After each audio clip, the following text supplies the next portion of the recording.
This episode may contain content of a graphic nature, including descriptions of physical and sexual violence against adults, children, and animals. Listener discretion is advised. Hi everyone, I'm Talia. And I'm Tanya. And together we are Crimes and Consequences, a true crime podcast.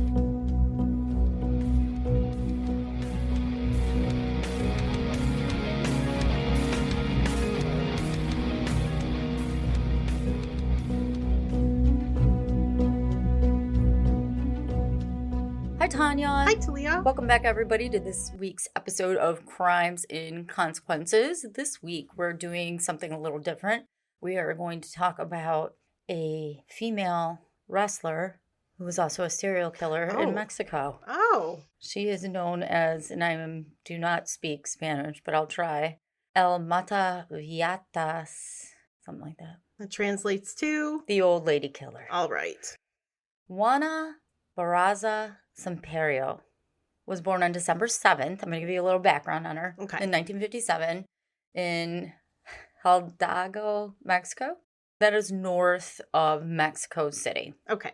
She was born the second child to Justa and Trinidad Barraza. She grew up not really knowing her biological father because he left. According to one interview, Trinidad, who was an alcoholic, fathered over 30 children throughout his life. Damn. Justa and Trinidad had lived together for about 4 years and had Juana. And then Justa left Trinidad for a married man named Refugio. At this time, Juana was only a few months old. She had an older sister, Angela. She wasn't much older than Juana. And she was left in the care of family when Justa decided to leave Trinidad. Oh, boy. Juana was raised by her mother and her new stepfather. So she had a sibling. Okay. And the sibling's living with family members, but Juana is living with her mother and her new stepfather. Refugio took care of Juana like she was his own child. Oh, that was nice. And Juana took on his last name, Semperio. Refugio did not allow Juana to receive any education. Really? He thought schooling was a waste of time because she's a girl. Okay, yeah. And she's only going to be a housewife anyway. So education would be wasted on her. Absolutely. Due to this, Juana never learned to read or write anything besides her own name. And that makes me really sad. Yeah, that makes me really sad too. The family lived in poverty, and Juana was never allowed to go outside. What? Her mother became a very abusive alcoholic who, according to reports, would beat Juana at any chance she had. This poor little girl. I know. Juana's mother would, are you ready for this? Oh, no. Pimp her out. Oh, no. To an older man named Jose Luego when she was 12 years old. Oh, fuck. That's terrible. In exchange for 3 beers. Oh, man. That's really sick. It's so sick. Many people knew Justa, but it's probably Justa because a J is an H. Yeah, J is an H. So forgive me. Said that she would literally do anything and everything for a quick drink. One day, Juana's mother left her with Jose, and she just never came back. Really? She never came back. Oh, that's terrible. So he just raped her continuously for 4 years, and he was her caregiver. Oh. This is already really, really sad. Juana ended up getting pregnant at the age of 13. Oh, man. And then again at the age of 16. Both of these pregnancies ended up resulting in miscarriages, though. At the age of 18, Juana was pregnant again. This ended up being the first child she gave birth to, and his name was Jose Enrique. This abuse continued until her uncles, Refugio's brothers, were able to track her down. Juana had no idea at the time that her mother had sold her, basically, to her abuser. And Justa told family members that Juana ran away. Really? Well, yeah, I'm not going to tell people I sold my 12-year-old for 3 beers. Right. Juana ended up fleeing to Mexico City after her mother passed away. So she was with her mom for a little bit. Her mom passed away of cirrhosis of the liver. Oh, man. I mean, she was an extreme alcoholic. Yeah, she had to have been, right? And Juana had 3 more children, all with different fathers. While in Mexico City, Juana was able to find odd jobs there. And then eventually she became a pro wrestler. at Lucha Libre Pro Wrestling. Huh. I don't know. That's kind of a different Pro career Wrestling path. Federation or something. Mm-hmm. Juana Barraza grew fascinated with the sport. Wrestling's really big in Mexico. She was so fascinated by all this, and she became a luchador, which means that she was more agile than other lucha libre wrestlers. And these types of wrestlers rely on power and strength to subdue their opponents. Juana gave herself a stage name, La Dama del Silencio, which translates to the Lady of Silence. The Lady of Silence. Because she doesn't need to talk. She's going to whip some ass. Exactly. She's just going to whoop ass. In the life as a female lucha libre wrestler, these female wrestlers were wrestling almost naked. Oh, of course. And they are considered entertainment for male audience. Of course. They fought hard. They punched, kicked, tackled, screamed, pulled hair. They also acknowledged the men in the stands by dancing for them. Oh. Intermission. The fans buy the wrestlers alcohol drinks in exchange for kisses. Oh. As you can imagine, the audience would go wild during these events. Oh, I bet. Everybody's drunk. Got pretty girls. Yeah. Watching them wrestle. I mean, men are just sometimes, I'm sorry, but... Not all men. Not all men. Some of them are just a little creepy. A little creepy. Women wrestlers have become much more prominent over the years in Mexico. And they've almost caught up with male wrestling in ratings. Really? Yeah. Yeah, okay. But I bet you it's not really women watching the women wrestle. I doubt it. The lucha libre wrestlers have their faces covered in masks. They have very different, interesting designs, and each wrestler wears a unique mask. They basically eat, sleep, and breathe wrestling, and they do the majority of work for their fan base. Like, they're in charge of their fan base. Juana Barraza had multiple failed marriages, and I don't even know how many children along the way. I think 4. Altogether. The oldest of her children died after being mugged and beaten to death. Oh, no. That's awful. It's just an awful life. It's really, really sad. In order to care for her children, Juana would do various petty crimes, such as shoplifting. She got caught in 1995. And in 1996, she started robbing her least favorite people. Oh. Elderly women. Oh, no. So she wasn't making enough money, I guess, wrestling. Elderly women. And she wasn't alone. She recruited an individual named Araceli. The two of them would dress up as nurses. Oh. And burglarize elderly women. Oh, man. These two thieves knew that they could easily gain the trust of their victims by dressing up as nurses and pretending to care about them, and then just rob them blind. Right. Yeah. Eventually, Araceli and Juana did end up parting ways at the end of the 1990s because Araceli double-crossed Juana. Uh-oh, what'd she do? She was in a relationship with a corrupt cop. Oh. And the two extorted Juana to Damn. avoid her being arrested. Wow.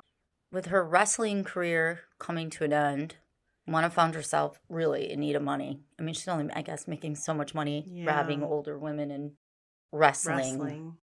Up until this point, Juana was making about 500 pesos per fight, and that's the equivalent of $26 US. Damn, that's not much. That's not much.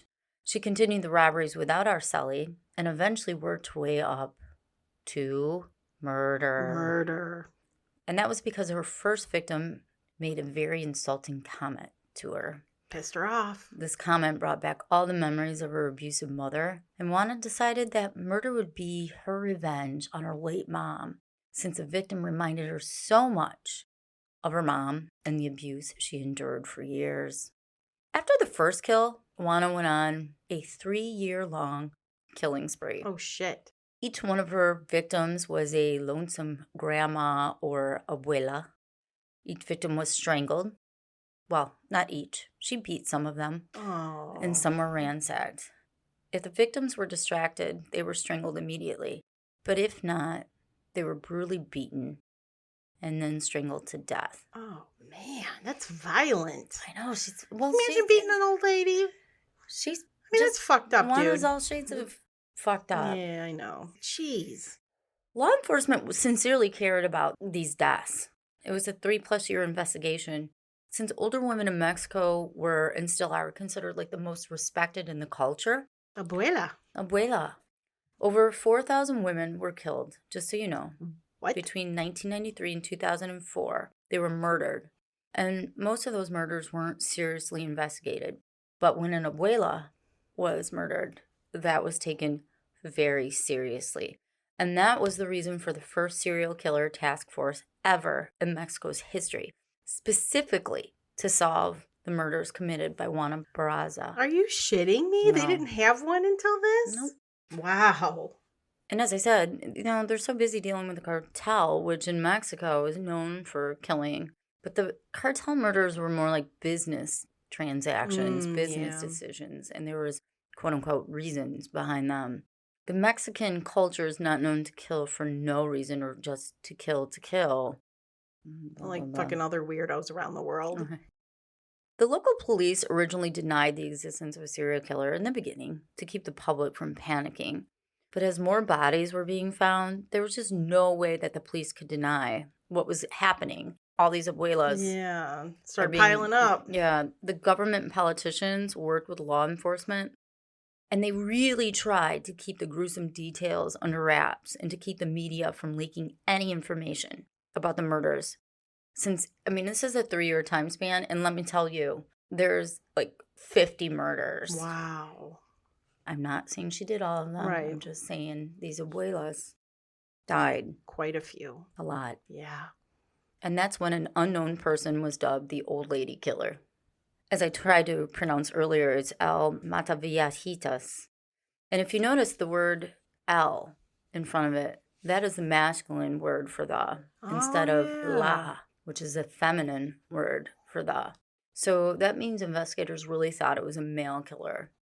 But there were people that said they noticed like a woman around the area and stuff, but still the police didn't think it could possibly ever be a woman. It had to be a man because of the beatings and the strangling. Yeah, that's right. So they assumed it was a man wearing a wig and women's clothing. Oh. Because it could not possibly be a woman. Since the Mexican police were not making any headway in this investigation, they brought in international professionals to help. They did. They were hoping like an international team with more experience with serial killers because they didn't have them. However, we all know they had them. Of course they have serial killers because of Juarez. Mexico. Right. There's probably multiple serial killers there. They were hoping that this team could help establish an MO, and it was a 100-person team. Yeah, they needed a profiler. All the victims lived alone in middle-class homes, usually located near parks.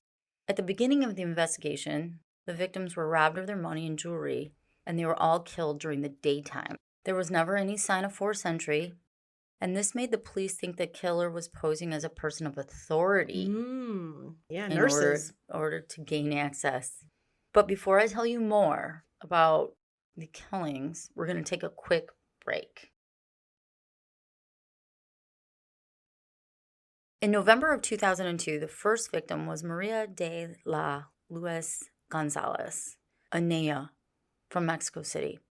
She was 64 years old at the time of the murder. She opened the door to a social worker who was there to gather forms for her financial aid. Juana had a fake ID card and showed it to Maria. And then Maria was like, come on in. Yeah, come on in. Maria was found beaten and manly strangled on her living room floor. The police were called and found that the home was ransacked, but there was only minimal evidence there.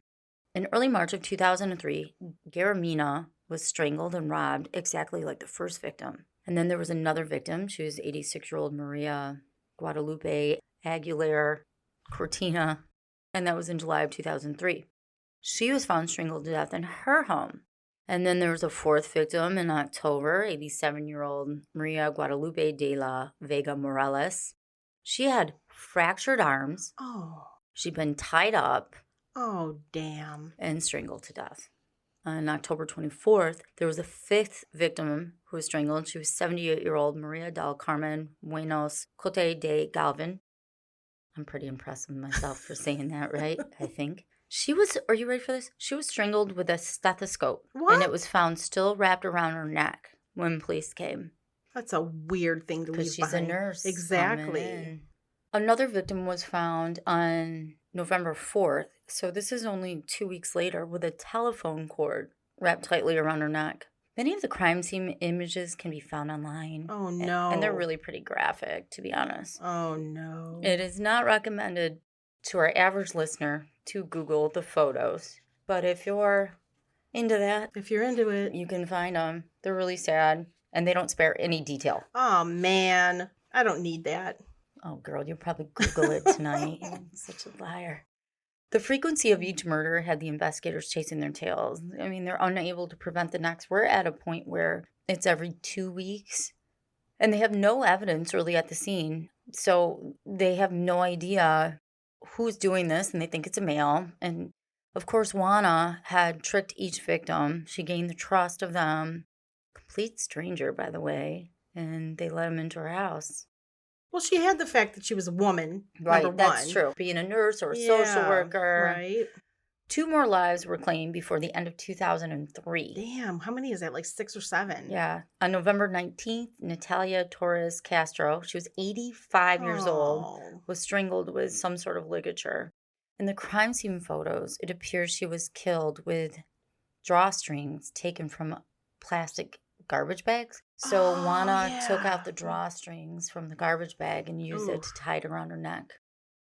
She used more than one garbage bag because some of these drawstrings were different colors. Oh, really? So she must have taken her time at some point and... What the hell? Tied them together and used it. That exact same technique was used with the murder of Alicia Cotia Ducoin. She was 76. She was found November 28th, and this is 2003. And this is at least 4 murders since the second week of October. Yeah. At this time, eyewitnesses came forward about a suspicious person hanging around the area at the times of the murder. Juana continuously killed during the day and had no issues with being spotted leaving homes. The public started to panic as rumors of the murders began to spread because, remember, the media is trying to suppress it. Oh, that's right. The police investigators eventually made the public aware, vaguely, that elderly women were being targeted and for nobody to let a stranger into their homes. But since Juana dressed as a nurse, the elderly truly thought she was there to help them. There to help them. She kept that fake ID on her while visiting patients and flashed it upon entry. So somehow she knew in advance that these were elderly women that were receiving aid. Okay. Some witnesses recalled seeing a female, robust, because she's a wrestler. Oh, that's right. Taller person than average for a woman, leaving the scene of the crime.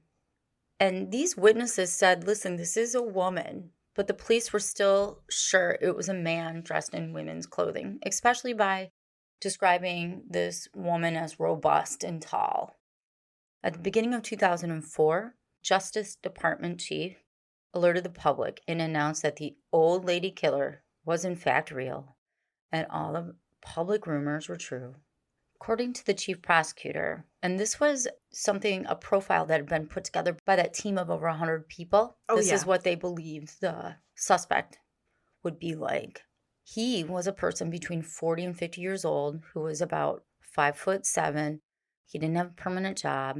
If he managed to find a job, it wasn't well paid. He traveled on public transport, and he did not live in Mexico City. Police investigators were doing everything they could. They didn't want to create terror, but they wanted the community to know that there was someone killing the elderly women. And police thought that this might at least slow down the killer a little bit if the killer thought that the public was out looking for him. But it didn't. Yeah, it might have been true, but she's a woman. She didn't, they're not looking for her. Are you ready for this? She killed 14 more elderly women in 2004 alone. Damn. They were beaten and strangled. One woman in particular, her face was found swollen with black and blue bruises, and her dog was seen laying next to her body in the crime scene photos. Damn it. It was only 5 days after that woman, her name was Alicia, was found murdered that 74-year-old Andrea Tecante Corretto was found killed in her bed, and she had heavy bruising on her throat. After Andrea, Juana waited until March, so she held off for a whole month, March 20th, to kill Carmen Cardona Rodea. Carmen was 76 years old and was brutally beaten and then strangled with a telephone cord. Her face had started to turn purple from how tightly the cord was wrapped around her neck. 6 days later, using the same methods as she used on Carmen, Juana murdered 82-year-old Socorro Martinez Pajares. She was found with a telephone cord still wrapped around tightly. And when I say tightly, I'm talking about so tight, it's shocking.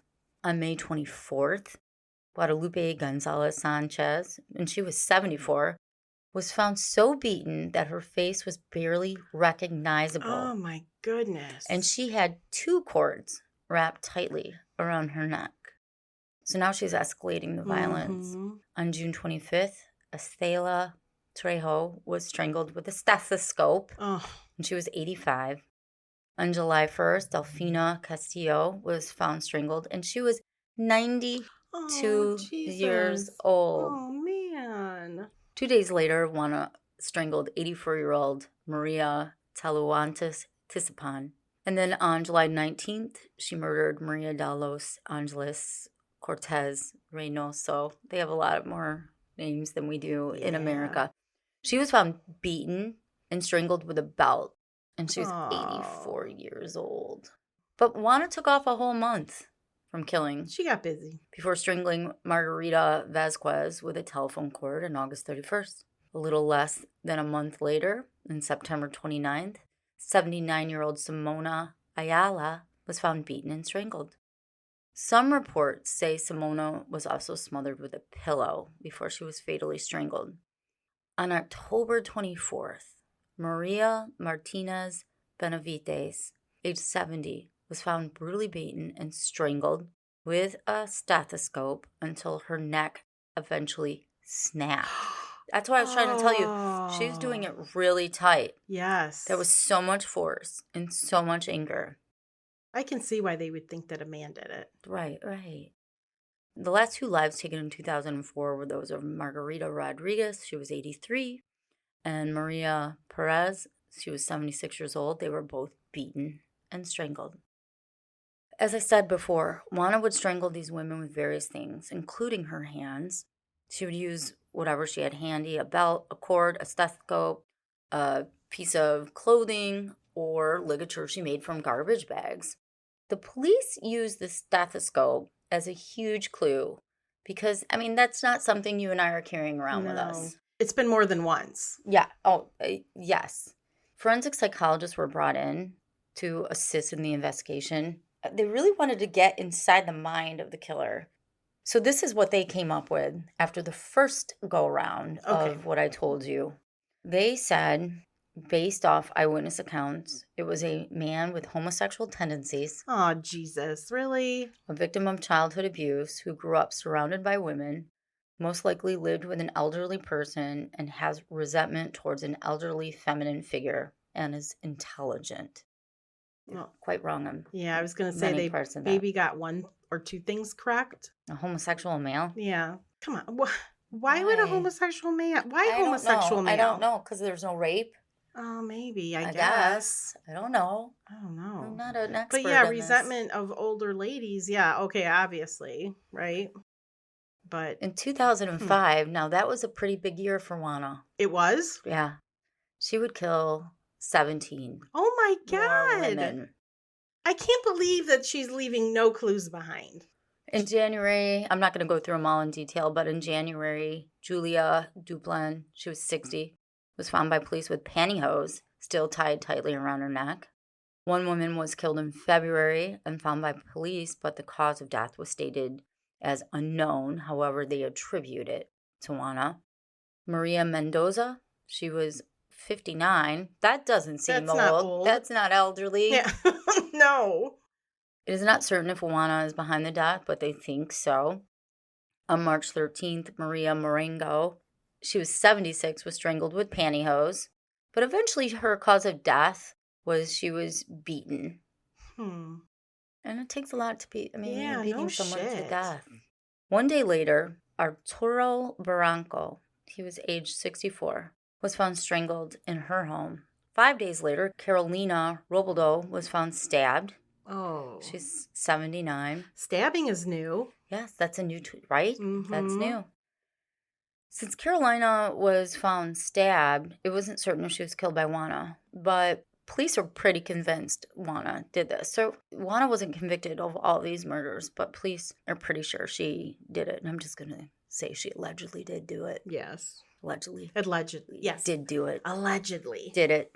On April 20th, Ana Velasquez Diaz was found strangled by a wire. Ooh. And she was 62. On June 17th, 78-year-old Celia Morales was found beaten to death and strangled with a wire. Oh. And June 29th, so we're talking 12 days later, Maria Almanzo was murdered at the age of 78. Juana knocked on the door of Maria using a fake name and told Maria that she was from the local community care project and was doing her rounds in the neighborhood. She offered a free health checkup. Oh, man. For Maria. And then, depending on the results, she could receive free medical benefits. Maria settled into her living room chair as Juana unpacked her medical supplies. Juana got behind Maria and strangled her with a stethoscope. She tugged hard and with immense force until Maria's limbs just stopped flailing because they were flailing. This lasted for over a minute before Maria's heart stopped. Juana, just so you know, was only 46 by the time she'd committed all these murders. She ended up ransacking the house before fleeing the scene. 2 women, Julia Vargas, she was 64, and Maria Flores, she was 84, were also found dead in their homes. The cause of death was listed as unknown according to autopsies. However, that's been attributed to Juana. On July 20th, Emma Aguayo was found beaten and strangled with a belt from her own bathrobe at the age of 80. So she's using this ruse. Hi, I'm with the community. Yeah, I'm a nurse. Do you want some free health care? Yeah, and or all this. Let's talk about your being able to get some maybe aid. And On August 9th, Emma Pena was beaten and strangled with a ligature, and she was 72. You have to say that's pretty smart. That's a good way to get in. Yeah. You know, and yeah. I'm not saying I'm like admiring her. Okay. No, but I'm just saying a little like thrown back by that, but that's fine. I can see why they let her in. Oh, absolutely. On August 9th, Emma Pena was beaten and strangled with a ligature. She was 72. 2 days later, Carmen Serrano was found bludgeoned to death. Ooh, that's bad. She was destroyed, by the way. Oh, no. She was 76. Then Dolores Silva Calva was found 4 days later at the age of 91. Oh. She was strangled with a bandana. Juana set Dolores on fire. What? After she killed her. Wow. In an attempt to destroy evidence. This detail was found obviously to be odd to the investigators since this is the first time a victim was set on fire. According to police, the killer never even wore gloves. So why is this person now, who's so brazen, and I don't even know how many people she's murdered. It's got to be in the 30s now. Yeah. Why all of a sudden is she trying to destroy evidence? Yeah. Or he. Yeah. September 28th, 2005, Juana knocked on the door of a notable upper-class criminologist's mother. Uh-oh. This murdered woman was 82-year-old Maria del Carmen Camila Gonzalez Miguel. She was mother of a highly respected criminologist, Luis Gonzalez. Luis was part of the 100-person task force. Oh, shit. To catch Juana. And his own mother was killed. Later in September of 2005, Guadalupe Oliver Contreras was found beaten and strangled with pantyhose. She was 85. She was last seen walking home with a very muscular woman wearing a pink blouse. On October 18th, Maria de Los Angeles Reper Hernandez was found beaten and strangled with her own scarf, and she was 92. That would be the last of Juana's murders for the year of 2005. Oh, jeez. Isn't this unbelievable? This is completely unbelievable. Juana considered herself unstoppable. She'd been going on for over 3 years in this killing spree. And since law enforcement explained away every theory about it ever being a woman, no, there's no way, she knew she was off the radar. Sketches of the killer did show many likenesses to Juana, but she was a single mother of 4 children, and police there's no way a single mother of 4 children could do this. Right. They just assumed it was a cross-dressing male who was homosexual. Unbelievable. They stayed closed-minded about this until Juana was actually caught red-handed in January of 2006. Wow. Now, I told you she was about 5'7", very muscular. According to reports, Juana would sometimes need to subdue her victims using wrestling moves that she used to use in the ring. Hence, they're like beaten and bruised and all that. She kept her hair short, and she was described as robust. Her appearance definitely assisted her in staying off the radar. I don't know. She was a tough-looking lady, I'm guessing. In the middle of 2005, Juana started up a relationship with a taxi driver named Jose Francisco Torres Herrera, and he became her accomplice. Oh, man. Jose had an alias, Alfredo, which translates to the bean. The bean. What the fuck is this? I wonder why he was called that. The bean? The bean? I don't know. This is when the murders started taking place at night. Juana always killed solo in the daytime. In September of 2005, Luis Gonzalez, I told you about the 100-person task force that was named Operations Parks and Gardens, because most of these women lived near city parks and gardens. And they believed that the killer would target them while seeing them walking out and about near the garden or a park. The police thought that the killer would lure these women by offering to help them with their maybe grocery bags or something. So the police hired elderly women to be decoys. Oh, nice. Decoys. No, thank you. Yeah, no thanks. I'll do some ship shopping or something, but I'm not gonna do that. No, it's not worth the money. But these women did it. One woman who was hired came forward and reported that the police paid her 100 to 200 pesos to risk her life to help them catch the killer. And let me just tell you, that's like, I don't know. Like $10? Yeah, I was just going to say $10, maybe. The police posted more posters and brochures, and they passed it out to the public, and hundreds of tips started pouring in. More sketches were drawn up. But these sketches had a masculine look, but some of them had feminine features. Over 300 people were brought in for interviews because they looked like the sketches, and they were all released. None of them were Juana. The crimes were committed in various communities in Mexico City. That's why it made catching Juana so difficult. The robberies, the beatings, the strangulations, they were happening all over at a really quick rate. Most of them, I told you, were by parks and stuff, but Mexico City's huge. Yeah. It's huge. Law enforcement thought that a particular painting had something to do with the killings. It was the boy in the red waistcoat. Okay. Or known as the boy in the red vest. It's a painting by Paul Cézanne.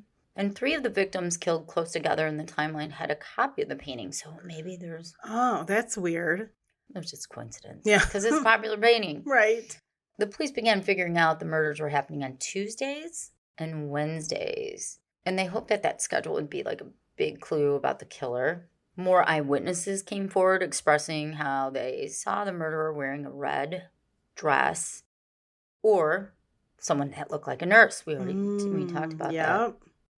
Many people compared this killer to the French serial killer Terry Powlin. You know that person? I don't either. We're going to have to do a case on this. Yeah, we're going to. He killed 21 elderly women in the 1980s. Oh. How do we not know about him? I know. Well, because he's in France, and that's true. We don't hear about international cases all that much. Yeah. Yeah, that's true. He would rob and kill them, and he had a broken childhood, just like Juana. He would use the stolen credit cards to throw these lavish parties since he was dying of AIDS. Oh. He didn't give a fuck. He was going out with a bang. And what's interesting is that Terry would dress in drag, and sometimes he would dress as a nurse to gain access to the victims. Oh, and that's why they're making the comparison. Yeah. So the cops thought that it was really interesting. You got very similar scenario with the old lady killer. And police actually used the evidence and the details of how Terry killed his victims for insight into the current investigation. And it was actually really helpful. It was? That's what the story says. The Mexico City police thought their killer was similar to Terry, and they thought it was a man dressing as a nurse to gain access. Man, she flew under the radar. I know. A lot of people in the LGBTQ community were brought in by the police, and they were fingerprinted and then released because they did have a fingerprint. This made a lot of people in the LGBTQ community really upset, as you can imagine. They did that because of Terry? Yeah. Oh, that's weird. There were 9 crime scenes in which they had fingerprints, and they actually had 1 footprint at one of the crime scenes. And the police used that to compare them, but there were no matches. Juana stopped killing in January of 2006. And then when the killing stopped, they had no leads. They didn't know what was going on, so they were just like... Had all these cold cases. Right, exactly. It's unbelievable she got away with it for this long. They ended up creating a bust, statue bust of who they believed, because I guess the sketch wasn't enough. And that helped get them a lot of leads. But again, nothing of value. They started fingerprinting bodies at the morgue. What? Really? Come on. That's how much of a standstill they were at. Damn. Seeing if maybe that person could have possibly been the killer. Why don't they just start going door to door? I mean, really. Well, they specifically were looking at people that had committed suicide, just thinking maybe the killer felt guilty. Oh, maybe. I can see that kind of, I guess. That's maybe, a stretch. It's a stretch. But, I mean, that just tells you how desperate they were. Then, on January 25th of 2006, in a district of Mexico City, a resident came home to find a very suspicious person leaving the home that this woman had shared with, she shared it with an 84-year-old who was her landlord. Her name was Ana Maria de los Reyes Alfaro. And the police were immediately called. She's like, who the hell is leaving this house? This woman was the last victim of Juana. She was found laying dead on her dining room tiled floor with blood pouring out of her mouth and head. Oh. And the police were right on it, right on it. Juana tried to run from the police, but she was caught, and then she was arrested. Finally. They had finally caught the Mataviejitas. I'm sorry. I know, I'm sorry. I took 2 years of Spanish. Did you too. really? I did. They never thought they'd be called to an actual crime scene, because when I say they came there right away, I'm saying this roommate came home and saw her leaving. So they never thought they'd actually catch the serial killer close to the act. I mean, it'd been 3 years. Right. They searched Juana's apartment, and they found newspaper clippings. That's crazy. Of the murders. How cliche. I know. As well as trophies she had taken from some of her victims, just like men do. That's just She's doing the weird. same thing. Of course, they thought it was odd because Juana, remember, can't read or write. Oh, yeah. So what's she doing with newspaper clippings? Right. She just pictures or somehow she knew knew her name. I don't know what her name is, and I don't know. And whatever that word, the old lady killer in Spanish, it was probably... Yeah, so I thought it was weird that she'd be... Well, I mean, it's just weird in general if you got a scrapbook of particular murders. Yeah. I mean, not for you or I. You probably have 10,000 scrapbooks because Tanya scrapbooks. She's a scrapbooker. I'm making one about CrimeCon last year. I'll bring it in when it's time time for that shit. My mom's making it. I don't Who am have I time lying? for that shit. Who am I lying to? My mom's making it. I'm just going to put pictures in it. I barely have time to shower. The police also found, and this is really odd, altars. What? One was to Jesus Malverde, known as the Bad Green Jesus. I've never heard of this. I didn't write this story. And then Santa Muerte, Saint Death or Holy Death. And the saint looks like the Grim Reaper. Really? Yeah, this is what some research shows, that the people that commonly worship them are criminals. Oh, really? So that really solidified, they're the right person. Something interesting is 1 week prior to her arrest, Juana was on the news. She was being featured to discuss her wrestling career. Really? Mm-hmm. Huh. Nobody if they only knew. Nobody recognized her as the murderer, especially the police, because remember, they're looking for a man. Right. So she was on TV talking about her wrestling career. Just pretty ballsy when you're a serial killer. Amen. She was eventually interrogated, and she cried. Get the fuck out of here. Fucking who. Yeah, exactly. She talked about her very abusive childhood and her deep hatred towards older women because of her mother. It's always the fucking mom's fault. Yeah, it's always mom's fault. Mom fucked it all up for everybody. Just think of what you're doing to your kids, Talia, and I know, and I have 4. I have 4, for God's sakes. I'm sure I fucked my kid up somewhere. After Juana was arrested, the press and media coverage changed drastically. For starters, they changed El Mata. Oh, yes. Whatever. With 2 la. Yes, the female. Feminine. Yep, it's feminine.